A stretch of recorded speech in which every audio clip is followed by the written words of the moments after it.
like though, doesn't it?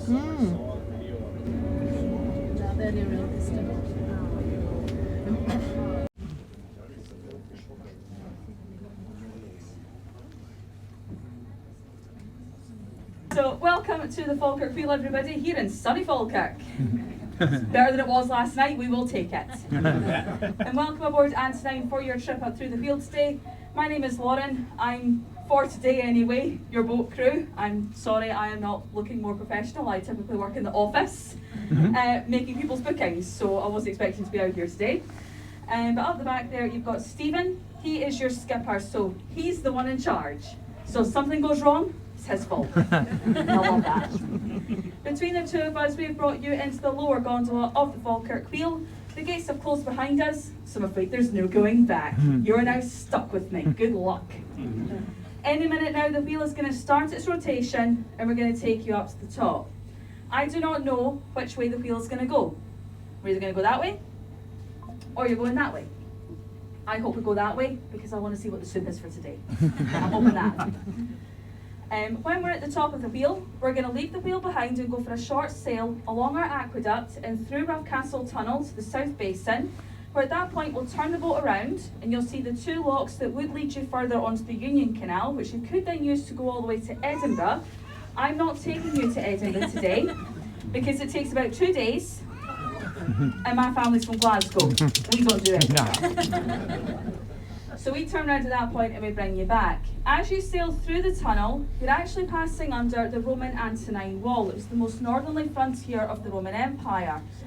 Do not worry, you do not need a passport for this trip, even after Brexit. So at the moment you're in Caledonia, as soon as you pass under the tunnel and you go through the other side, that's you then in Britannia. So that's where the border was. Yeah.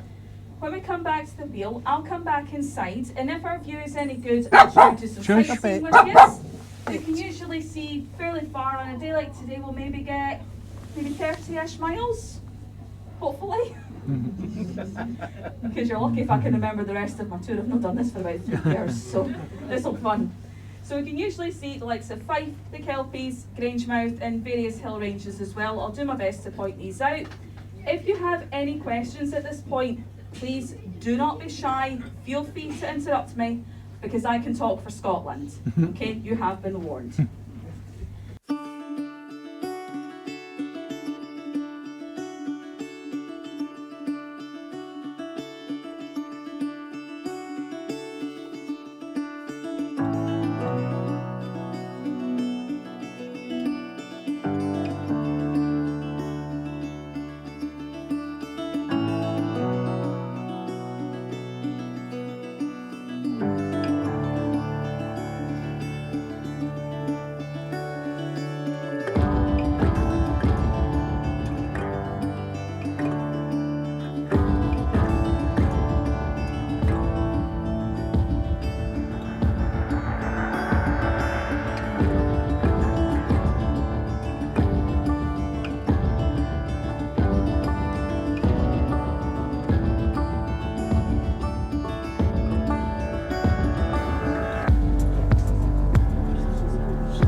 Imperceptible, isn't it? A little bit of judder. Sort of a slight vibration.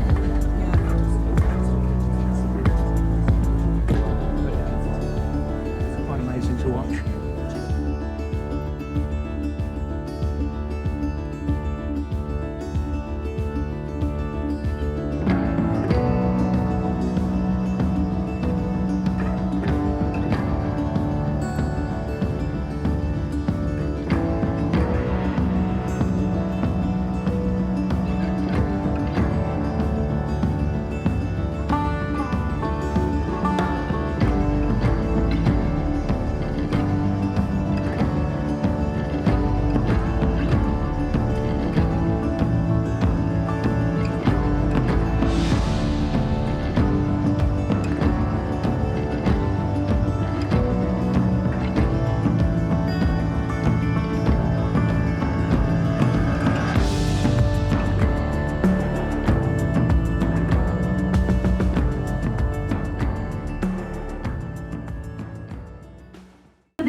half an hour or so, we'll be up here 27 metres above our starting point on the Forth and Clyde Canal.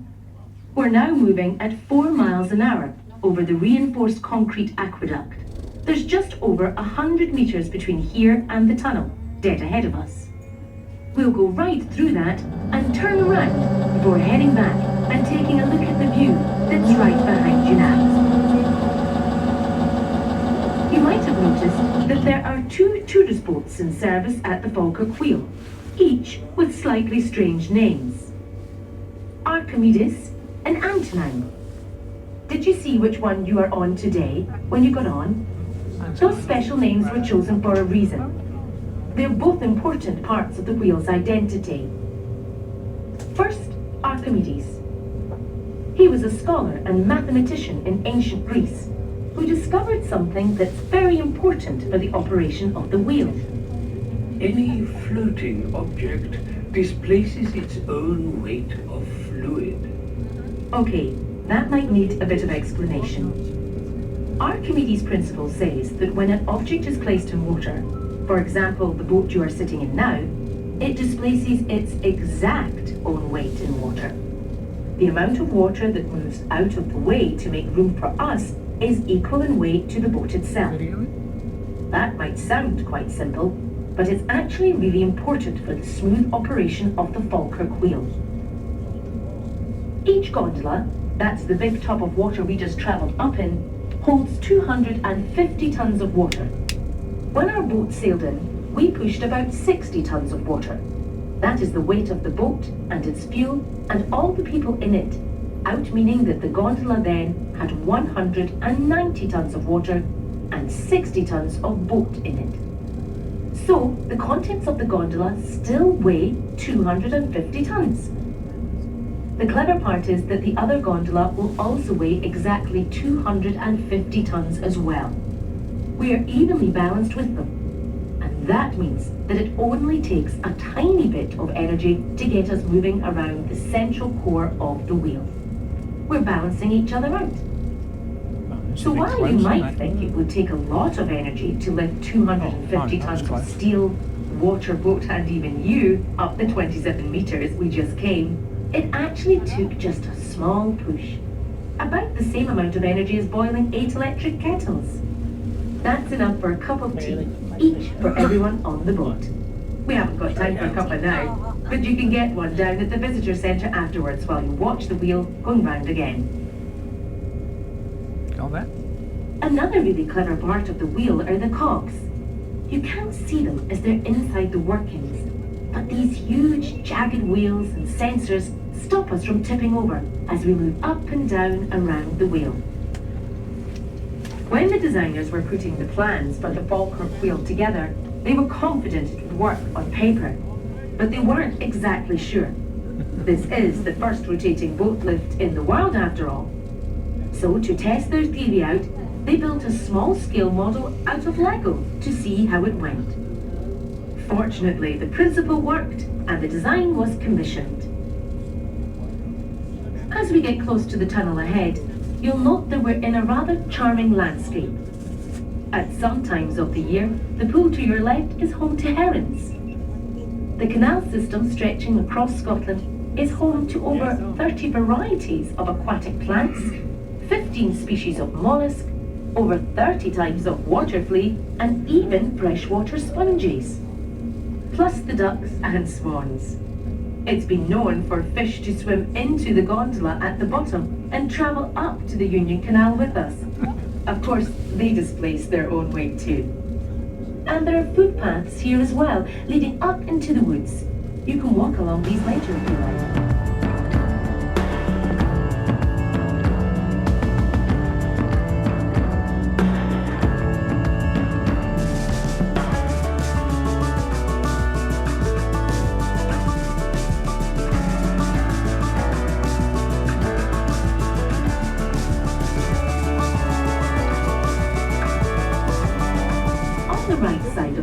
As we enter the tunnel, you'll see a sign reading Roughcastle Tunnel. A castle? You can't see a castle near here. That's because we're about to travel underneath it. Well, almost. There's a Roman castle fort on the hill really quite close by. Right. It was placed there around the year 143 AD as part of a network of military bases built by the Romans to defend the area. These forts were linked by a wall, running right the way across the width of Scotland. For a lot of its distance, this system of forts and walls follows the rough route of the Forth and Clyde Canal, linking the east and west sides of the country. Only the canals were designed to make transport and communication across the country easier. The castle forts were built by the military to control people and keep them out of the northern border of what was then the Roman Empire. Now you'll almost certainly be aware of another Roman emperor, best known for his wall in northern England. The wall above you now wasn't built by Hadrian. It was constructed during the reign of Emperor Antoninus Pius. It's known as the Antonine Wall, and that's the name of our other boat, Antonine. Skip forward 1600 years, and this landscape, instead of being a conflict zone, was one of rapid industrial expansion. The Forth and Clyde Canal, that's the one behind us at the bottom of the lift, was started in the 1770s and followed the route originally surveyed by John Smeaton. It opened in 1790 and quickly became one of the most important trading and transport links across Scotland. It was the world's first sea-to-sea ship canal, joining the River Clyde and Glasgow in the west to the River Forth and the North Sea in the east. And the addition of the Union Canal, that's the one we're sailing on now, in 1822 meant Glasgow and Edinburgh were linked by waterways. This all meant that unprecedented amounts of trade were now possible not only between Glasgow and Edinburgh, but also with the rest of Northern Europe and the world. In the 1830s, 200,000 people each year travelled between the two cities. One operator offered The express service in just 7 hours on swift passenger boats. There was, apparently, a sign projecting from the front of the boat that would cut through the tow ropes of any slow-moving vessels that refused to give way. Getting between the two canals still required the use of a lock system though. A few kilometres to the east of here, there was a flight of 11 canal locks with a fall of just over 3 metres each. Each had to fill with water in turn to raise traffic up to the Union Canal so it could travel on to Edinburgh. Wait a minute. For a time, this was the golden age of the canal, Right, come on, Pops. Got you. and waterways were almost the motorways of the day. But with the rise of the railways, the decline of the canals was almost inevitable. The closing of Grangemouth docks to the east of here as a security measure during the First World War heralded the start of the end. And by the 1960s, the canals were left abandoned, unused, and falling into disrepair.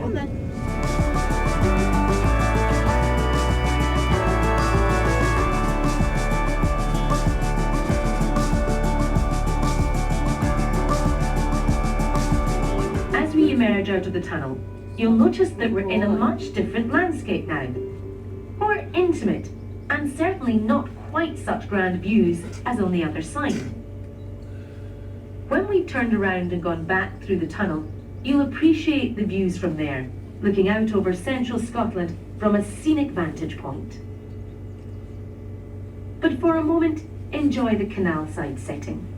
The land around here is stunning and ready for exploration, if you're so inclined. From the visitor centre, there are 3 walks of different lengths exploring this area, including the remains of the Roman fort and the Antonine Wall. Ask for a map in the visitor centre, or you can hire bikes and make your way 6 kilometres east along the canal path to see the Kelpies. 2 majestic 30-metre high sculptures of horse heads rising out of the water. These Celtic water horses are not only a link with the mystical mythology of Scotland, but are also a reminder of the vast numbers of horses who worked on the canals pulling barges for years on end. Today we run our boats on diesel. Compared to days gone by, it means there's no horse waste left by the side of the canal towpath anymore. And we can now travel faster and in almost all weathers too. You'll notice 2 more locks here. These take boats to the main level of the Union Canal, another 7 metres up, making the total height above our starting point 35 metres. This then runs as far as Edinburgh, which, if you were to sail there today, would take about 9 or 10 hours. But most people on a pleasure cruise do it over a couple of days. In fact, these locks were installed as part of the renovations to the canal system and the installation of the Falkirk Wheel. The original Union Canal ended some 2 kilometres further on from here, where the flight of 11 locks carried canal traffic up and down between here and the Forth and Clyde Canal below. But the real precision work is on the Falkirk Wheel itself, a feat of engineering and architectural design. It was the first rotating boatlift to be built in the world, bringing the story of Scottish invention, adventure and world first right up to date.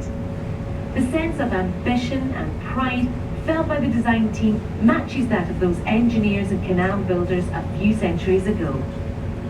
While many see the wheel as a beautiful thing, it's often questioned whether its merits are as a piece of art or as a piece of engineering. Tony Kettle, the designer of the Falkirk Wheel, perhaps puts it best. We came up with a practical, physical solution to the problem of how to link the 2 canals together. But we were driven by both the practical and the aesthetic. We wanted to create something sculptural that would give a sense of movement and rotation. Our wheel has some of the enduring qualities of a timepiece, precision engineering and intrinsic beauty, metal curves and movement in one composition. You'll remember that the 2 canals had fallen into a state of disrepair in the late 20th century, and they weren't used for transporting goods or people anymore. It might have been easier just to fill the canals in and forget about them altogether. But then, in the late 1990s, it was realised that the redevelopment of these waterways could create what became known as a corridor of opportunity right across the central belt of Scotland. And there were plenty of enthusiastic volunteers too, who wanted to see their local canal brought back to life, rather than sitting there abandoned. The Millennium Link project saw these canals repaired and reopened, and at £84 million was Britain's most ambitious canal restoration project ever. In just 3 years, waterways were dredged, including removing 300,000 tonnes of silt, locks were replaced, 9 new locks built, and towpaths restored. There were also 35 new bridges and 5 kilometres of new canal. And it's been a huge success. Canal side investment has gone through the roof, over £400 million in the first decade alone, including 2,000 new waterside homes and 100,000 square metres of retail and commercial development. And very importantly for this region, 4,000 new jobs, all from a couple of canals. It's amazing to think what that kind of investment can do. But it wasn't possible to reopen the locks joining these 2 canals. They were filled in and now have blocks of flats built on them.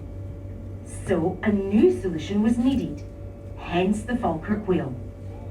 Not only does it link the 2 waterways, but it gives us a chance to celebrate Scottish design and ingenuity once again. Okay, as we're coming towards the end of our time on this level, I just have time to share some of the facts and figures of the Falkirk Wheel. It was opened in May 2002 by Her Majesty the Queen, although she never actually rode it like you have today. There are 15,000 bolts in the structure, pressed into 45,000 bolt holes, and each one was tightened by hand. The 2 gondolas between them hold 1 million litres of water and can lift the weight of 100 elephants. And it does all that in just 5 minutes, using the power of a few electric kettles. Amazing, isn't it? If you were thinking of getting one for yourself, do be aware that the price tag comes at a whopping £20 million. Jenny's just checking the van's still there.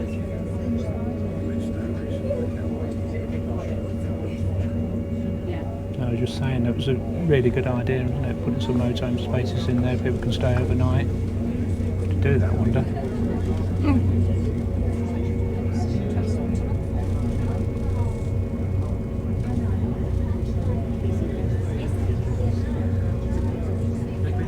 Seems to be the only ones there now. One other. There's one next to us and two Oh yeah. there. Yeah.